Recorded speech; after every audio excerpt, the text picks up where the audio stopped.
Well, folks, buckle up for a wild ride through today's headlines. It's January 3rd, 2025, and we've got a real mixed bag today. Yeah, we've got legal battles, international incidents, even a little scientific exploration thrown in for good measure. So let's jump right in, shall we? Starting with, well, the elephant in the room, I guess you could say. Former President Trump's sentencing is coming up on January 10th, that hush money case, remember? Right, and get this. The judge is signaling no jail time. No jail time for a convicted felon about to be sworn into the White House. First time in history, right. The judge is leaning towards an unconditional discharge, which basically means no strings attached. But of course, Trump's team isn't exactly happy about it. Of course not. They're calling it a politically motivated hit job, trying to sabotage his presidency before it even starts, and naturally, they're going to appeal. So it sounds like we're in for a whole new level of political drama. A president fighting a legal battle while trying to run the country. What could possibly go wrong? Yeah, who knows how this is going to play out. It's uncharted territory. One thing's for sure, though. It's going to be a distraction. Could even make it hard for him to focus on, well, actually governing. And speaking of distractions, the House Speaker election was a bit of a nail-biter, wasn't it? Oh, tell me about it. Mike Johnson managed to snag the re-election, but it took multiple rounds of voting. Some serious behind-the-scenes maneuvering, too. Yeah, the margin was razor thin, wasn't it? Really shows you how divided the Republicans are right now. Makes you wonder if Johnson can actually lead a House this fractured. Could be a bumpy road ahead.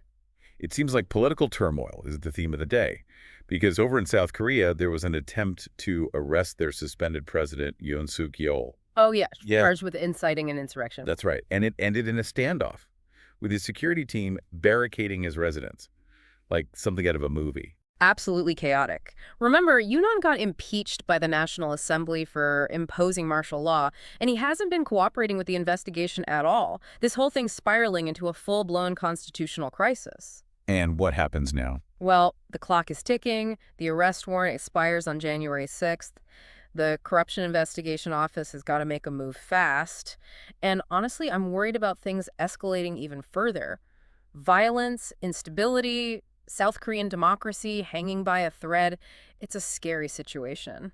Pretty stark contrast to the image we're getting from Chile, where President Boric just made history. Yeah, first leader from the Americas to visit the South Pole. First ever. Wow. Pretty significant, right? It's a powerful symbol of Chile's dedication to scientific research, especially when it comes to climate change. And let's be honest, getting to the South Pole is a feat in itself. No kidding. It's not exactly a walk in the park. And being there, seeing the effects of climate change firsthand, that's got to have an impact. Definitely makes it more real, more urgent. Speaking of urgent issues, let's talk about what's happening in China. They're dealing with a major graduate unemployment crisis. It's a tough situation. They've got tons of highly educated young people, but just not enough jobs that require their A skill. whole generation overqualified and underemployed. And it's been brewing for a while. China's economy is slowing down, and the job market just can't keep up with all the new graduates. They're stuck working jobs way below their skill level. Must be incredibly frustrating. It is, leading to a lot of disillusionment and resentment. Honestly, it's a recipe for social unrest.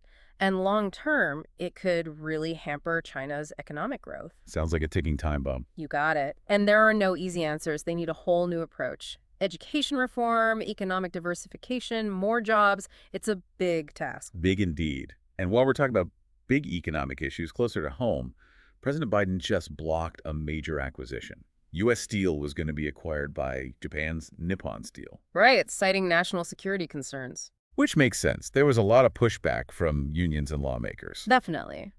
They argued that losing U.S. Steel to a foreign company would hurt American jobs, weaken national security. A lot of pressure on Biden to step in. But doesn't this put a strain on our relationship with Japan?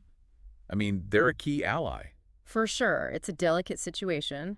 Could be seen as protectionist, could discourage foreign investment. We'll have to see how this plays out on the global stage. Yeah, international relations are tricky. And speaking of tricky situations, the U.S. Surgeon General is calling for a pretty bold move. He wants to see cancer warning labels on alcoholic beverages. Just like on cigarette packs, right? Yep. He says it's necessary, based on new research linking alcohol to 7 types of cancer. Wants the public to be more aware of the risks. It's a big step, but is it realistic? Alcohol is so ingrained in our culture. Will a label really change people's behavior? That's the million-dollar question. And you know the alcohol industry is going to fight this tooth and nail. We'll have to wait and see what happens. For sure. Though, this whole debate raises another interesting point, the issue of privacy in our digital age. Speaking of which, did you hear about the Apple lawsuit? Yeah, that Siri thing, Yeah. where it was recording conversations without consent. Exactly. Apple just agreed to a massive $95 million settlement. Wow, that's a lot of money. It is. Really highlights the growing concerns about data privacy with all these smart devices. It's kind of creepy, right? I mean, we all know our devices collect data, but the idea that they're listening in on our private conversations, that's a whole other level. It is unsettling. Makes you think about the trade-offs we make for convenience. How much privacy are we willing to sacrifice for all this technology? It's a question we should all be asking ourselves, especially as technology keeps advancing at such a rapid pace. Okay, let's switch gears again. There's been a development in that story about the doctor in Gaza who was arrested by Israeli forces. Dr. Hussam Abu Safia, right? Director of Kamal